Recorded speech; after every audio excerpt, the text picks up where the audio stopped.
Mothmen 1966 Review. Mothmen 1966 is an interactive visual novel that tells the intertwined stories of four characters: a gas station owner, two lovers, and a private investigator.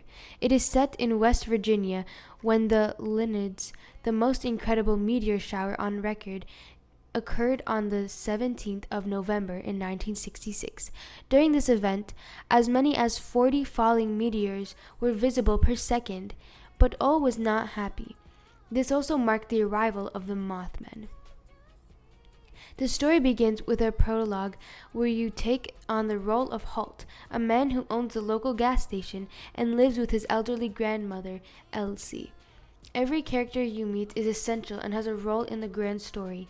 When we meet him, he plays an anxiety-inducing round of Impossible Solitaire, a game Elsie taught him. One part of the game requires the player to guess what color the card flipped will be. If the guess is wrong, the game is over, and the player automatically loses. Holt is so afraid he guess will be wrong, he decides to organize shelves, as simple jobs give you self-confidence. Suddenly, three men in black walk into the station, and Holt has a feeling of dread. They are just staring at him and asking odd questions about a dream he had a few weeks back, demanding that he tell them the whole story and not admit any details. The player decides what parts of the dream to tell these strangers, but the story ends with Holt describing what he saw at the end of the dream. Suddenly, a dark-winged figure with glowing red eyes appeared in the window, causing him to scream, making him stumble and fall, and smashing his head on the bedpost. Seeing a creature like this would seriously freak me out too. The movie Mothman Prophecies came to mind. Years later, I still can't look out a window when it's dark out and not think of this freaky movie. So I can understand why Holt's character was so startled. As you progress through the chapters, you will play through the stories of the different characters from their viewpoint. There are three characters you will take the role of at various times during the story: Lee, Victoria, and Holt. Every chapter switches up whose story you are playing as the overall plot progresses. This allows you to learn more about their personalities and their relationships with each other.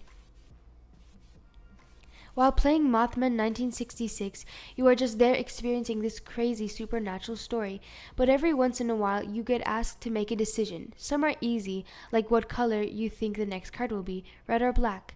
Others are much harder, like which coyote you will yell at to scare off first.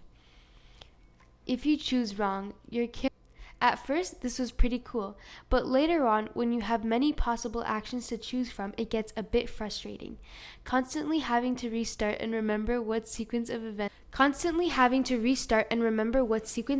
I last tried got pretty hard. Making poor choices makes me think of reading a choose-your-own-adventure book.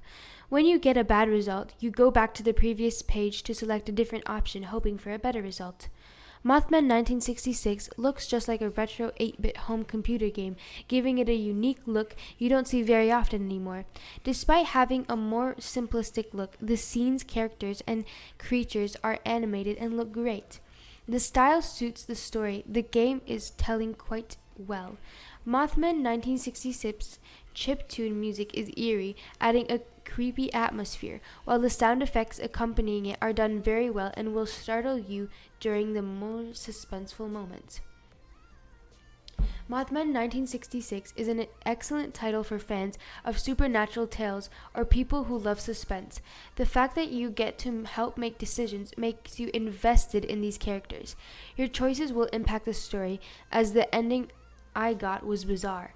Luckily, the game lets you save your progress at any time, so you can undo some of your choices or continue where you left off. I will go back to one of my previous saved files and see if I can get a different conclusion, just like if I was reading a choose-your-own-adventure book. The main story doesn't take very long to complete, but going back in the game to replay sections just to get a different ending will surely add to this title's replayability.